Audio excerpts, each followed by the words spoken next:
C'était un affrontement entre poids lourds politiques en République tchèque. D'un côté, la coalition au pouvoir Spolu, menée par le Premier ministre Petr Fiala, défendant une ligne pro-UE et conservatrice démocratique. De l'autre, le mouvement d'opposition ANO, dirigé par l'ancien Premier ministre Andrej Babis, un populiste de droite qui prône un modèle plus nationaliste inspiré de la Hongrie. Une bataille non seulement pour des sièges, mais aussi pour l'avenir du pays. Vers une intégration plus forte avec l'Union européenne et l'OTAN, ou un tournant populiste comme à Budapest ou à Bratislava. Mais alors, que s'est-il passé ? D'abord, il faut comprendre que le Parlement tchèque est bicaméral. Il se compose de la Chambre des députés et du Sénat. La Chambre des députés rédige et adopte la plupart des lois, contrôle le gouvernement et peut le renverser par un vote de défiance. Le Sénat, de son côté, examine et modifie les lois, jouant un rôle de contrepoids avec un certain pouvoir de blocage. Au-dessus des deux chambres se trouve le président, élu directement par les citoyens tous les 5 ans. C'est lui qui nomme le Premier ministre, généralement le chef du parti ou de la coalition majoritaire à la Chambre des députés, et le charge officiellement de former un gouvernement. Lors de ces élections, les Tchèques étaient donc appelés aux urnes pour élire une nouvelle Chambre des députés composée de 200 membres. La participation a atteint 69% alors que les électeurs choisissaient qui façonnera les 4 prochaines années du pays. Mais alors, qui a gagné ? Le camp pro-UE a-t-il réussi à s'imposer ou les populistes ont-ils fait leur retour ? Et à quoi pourrait ressembler la future coalition ? Voyons les résultats.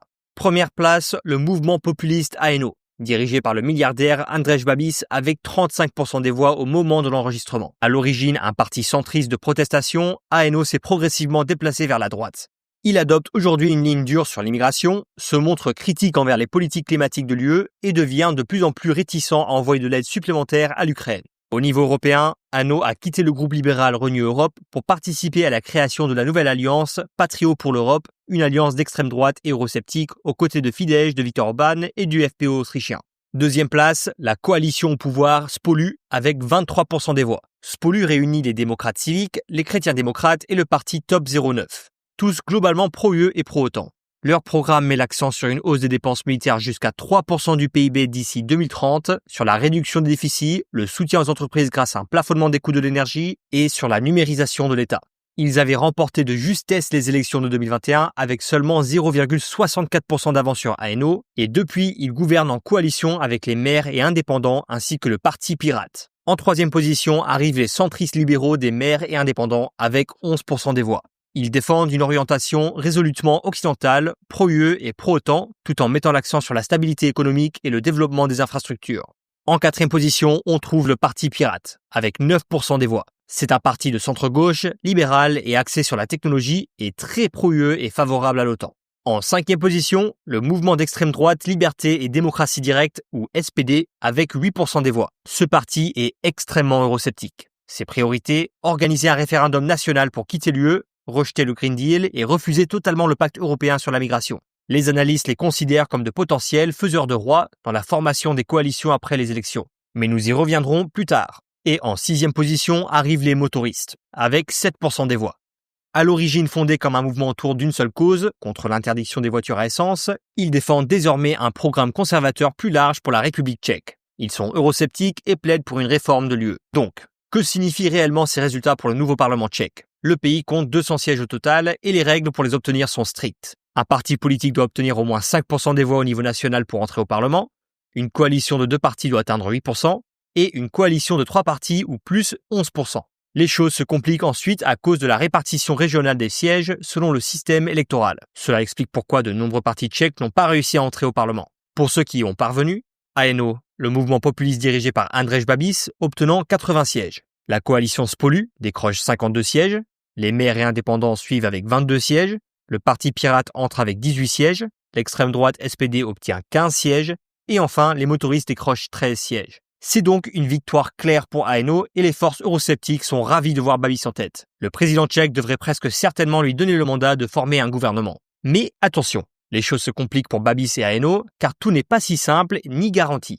En effet, son rêve était de former un parti majoritaire, mais il lui manque environ 20 sièges. Son plan B serait une coalition avec les motoristes, arrivés en 6e position.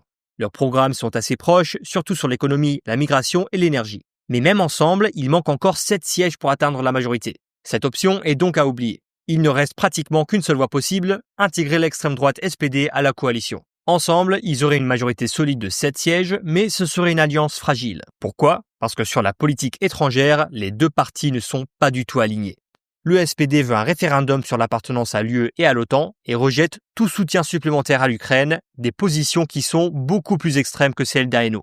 Cela signifie qu'une telle coalition serait instable. Et il est tout à fait possible qu'on se retrouve avec un gouvernement minoritaire. Dans ce cas, Aeno et les motoristes pourraient gouverner avec un accord de confiance et de soutien de la part du SPD, où les SPD les soutiendraient sur les votes clés, comme le budget, mais restent en dehors du gouvernement. Et ce n'est pas une première.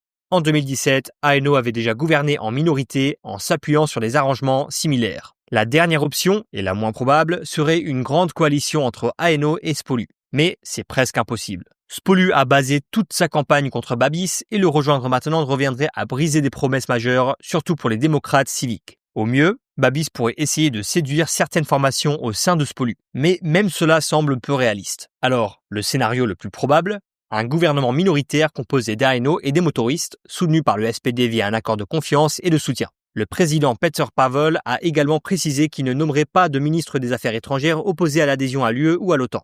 Il a même averti qu'il serait très prudent avant d'approuver toute nouvelle composition gouvernementale. Alors, que signifie tout cela pour l'UE ?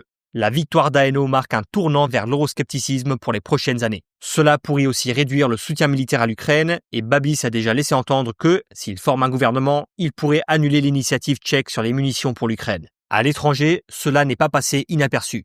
Viktor Orban en Hongrie et Robert Fico en Slovaquie ont tous les deux salué le résultat, y voyant un signe que la Tchéquie pourrait s'approcher de leur modèle de gouvernance. Quant à l'euro, les progrès risquent de s'arrêter complètement. Le seul parti réellement favorable, les Verts et indépendants, a perdu des sièges et siégera désormais dans l'opposition. Cette position sur l'UE reflète un climat plus large de conservatisme et d'euroscepticisme dans la société tchèque. Selon l'Eurobaromètre du printemps 2025, seuls 43% des Tchèques font confiance à l'UE, tandis que 51% n'y font pas confiance, l'un des taux les plus bas d'Europe. Et voici ce que j'en pense. Ce n'est pas une bonne nouvelle pour l'Europe. Cela pourrait créer une situation à la manière de la Hongrie au sein de l'UE.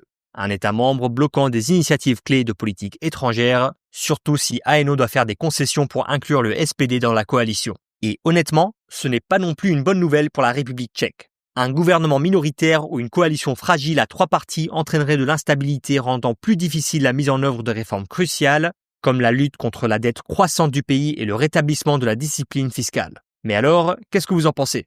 Laissez-nous le savoir dans les commentaires. Et merci beaucoup d'avoir regardé la vidéo. N'oubliez pas de laisser un like et de vous abonner pour plus de contenu. À la prochaine!